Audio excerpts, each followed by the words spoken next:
1995, I found a system to sell yo-yos. Very simple idea. 10 tricks, they become white belt, like karate. 10 more tricks, yellow, green, eventually black belt. In 1997, I bring this idea to Japan with the hopes to sell 1 million yo-yos in Japan. I made $1 a yo-yo, so I was looking for the American dream, $1 million a year. I missed my target. In 1997-98, sold 10.5 million yo-yos in Japan.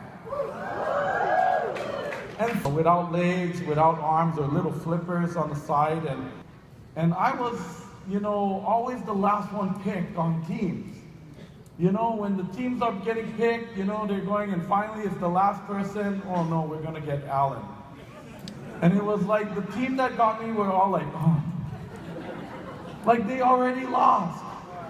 How would you feel in that position? I can tell you that, think about what my mindset was for my future. But getting in the water, I hated when people would stare. That I wanted to be successful, and I started studying success. I started studying and reading about success. Kind of early on, I ran my own kite business, but then I met my mentor named Joseph Green.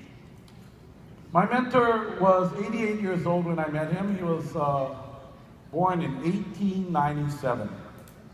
He was tutored by a man named Napoleon Hill. Napoleon Hill, anybody know that name? The book Think and Grow Rich, #1 book on success training ever published, is from Napoleon Hill.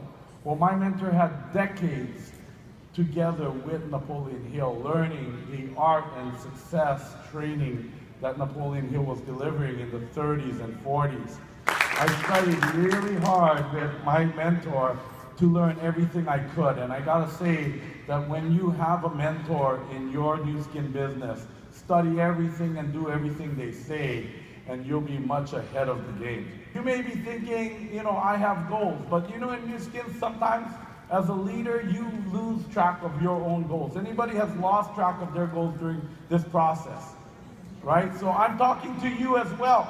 My mentor always said, commit your goals to paper. And that means that you will live what you said you wanted, or what you wrote down that you wanted, right? And they start, you know what, I actually don't think I want to do that. I want to go after and become karate expert.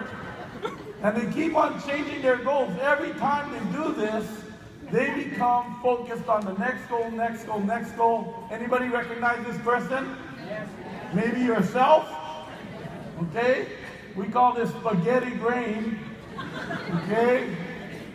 Focus is very important, but you heard it today many times. Single-mindedness is the most important. Single-mindedness.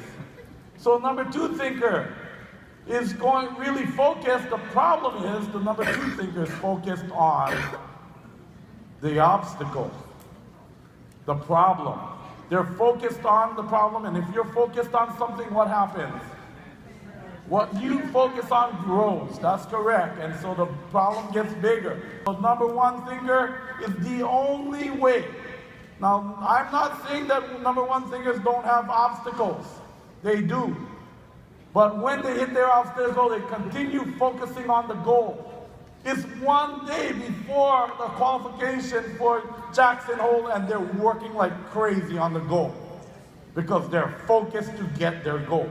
You love people and you just love to help all kinds of people, but you never do things for yourself. You don't know how to say no. Any of you in that category, dolphins? Okay, dolphin personalities, you want words like powerful, strong, leader. You're gonna then write down some goals for yourself. Dolphins, you need goals for yourself. Okay, this is really difficult for dolphins. Not for your family, for you. Maybe a massage every week. Maybe some time to read, some time to do what you want to do. So you're going to write some goals for your family, and maybe some goals for the world. And then write down, thank you, God, for it is done. Just know you don't have to do it all by yourself. State it out loud twice a day, every day. This is really critical. And when you state it with emotion. You're going to write this down, you're going to laminate it and put it in your bath. And then in the morning and at night, state it out loud. I put copies in my dashboard, in my car. So, you know, when you're out there, you got the air conditioning running, just yell it as loud as you can. I just want to tell you that for myself, you know, it's about having not only the freedom. I ran my own business. For 30 years I owned my own business. And I think you guys got to play the video on the screen too. I never had the kind of time to take long vacations. 27 days I was able to go out, spending time with my family. You know, this is one of my downline here, owns a tiger sanctuary. Can you imagine what kind of experiences you want to give to your kids? What would you love to give to your kids? You know, we didn't have any things to do during our vacation. 27 days, our only objective was to go north. When we found a place we liked, we just stayed there long periods of time. When we were out on our vacation, I had only two main objectives. I asked my kids to figure out what they're good at. And then, let's figure out what we're going to do for the world with what you're good at. That's all I did. What are you good at, Evan? What are you good at, Aiden? And then let's figure that out. And then how are we going to serve the world?